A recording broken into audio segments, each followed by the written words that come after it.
Hello, we want to welcome you to Peridot Signature online classes, and this is our garment construction mini course. And in this class, we'll be discussing various things concerning garment construction, what garment construction is all about, how do you construct a garment, because we want to have an in-depth understanding of the course title. Garment, as we all know, a garment could mean a top, it could mean a pant, it could mean a skirt, it could mean a dress. So a garment simply means a piece of clothing.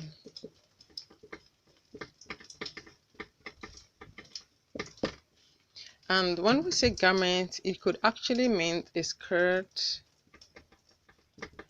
a top, a dress, even a pants.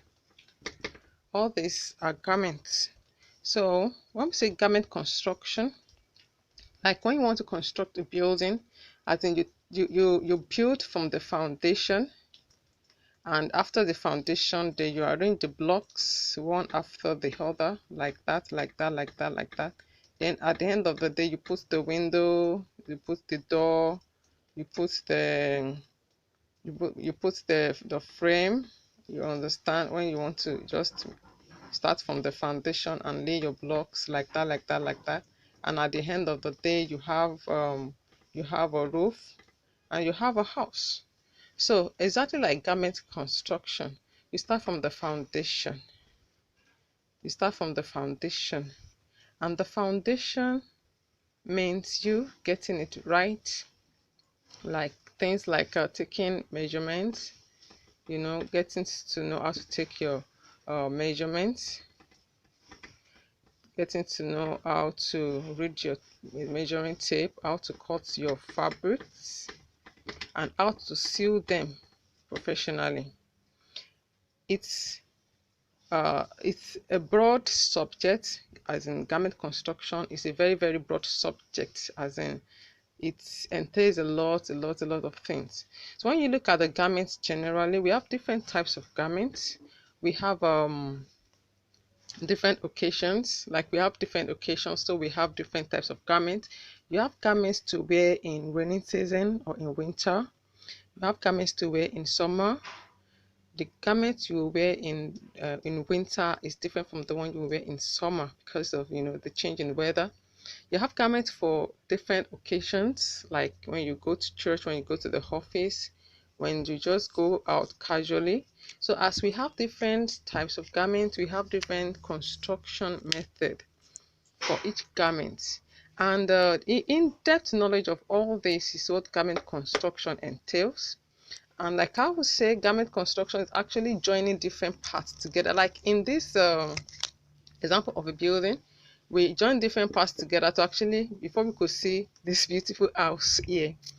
Don't mind my drawing, but we had to, like, when you want to construct a building, like you use your bricks, your sand, granite, and all those things putting together. So the same thing with a garment.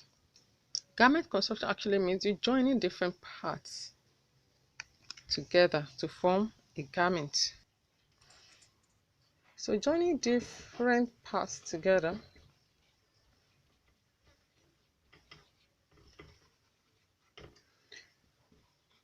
to make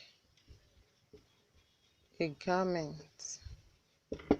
And what are the different parts that makes a garment? The first part that makes a garment is actually the front bodies. There's something we call the bodies. When you hear bodies, it means the upper part of a garment. Let's say this is a woman. This is not a fashion illustration class, so don't mind me. So when we say bodies, you have the bodies from the hip up. The hip up is the bodies. You can have it from the waist up. It depends on, we call this the half bodice, from the shoulder to the waist. Then from the shoulder to the hip is the full bodice, the full torso. So that is the bodice. So we have the bodice as a part. Then the part from the waist down could be the skirt of the garment. So we have the skirt part, and this bodice is divided into two. We have the front and we have the back. So we have bodice front and we have bodice back. Likewise, the skirt part also is divided into two. We have the front and we have the back. So as we have the front skirt, the front part, the back skirt, we also have the front bodice and the back bodice. So these are the major parts that makes a garment. Then the other part that makes garment is also a sleeve. So these are the basic parts of a garment. A garment could either have all these parts: the front bodice, the back bodice, the sleeve, the front skirt, the back skirt, or part of this. So let's say let me show you some examples of garment and I'll explain to you. So let's take for instance this garment that Lisa was wearing here. It has the bodice. This is the upper bodice. From here up is the upper bodice. It has the sleeve and it has the skirt part. It's not because it's skirt on blouse that it has a skirt part.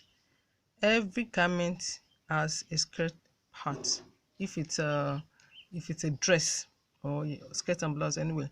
But if it's just a top, it doesn't have a skirt part. So for this garment has a complete garment part, like the front bodice and the back also, the back bodice, the front skirt, the back skirt, and the sleeves. So this has a complete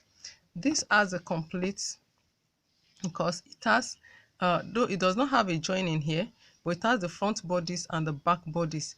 The front and the back bodice, the front and the back skirt have been infused into one.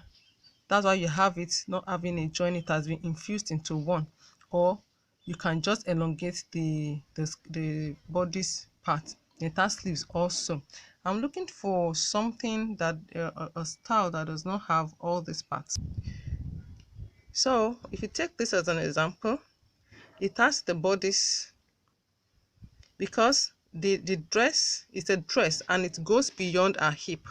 So that means it has the skirt part also.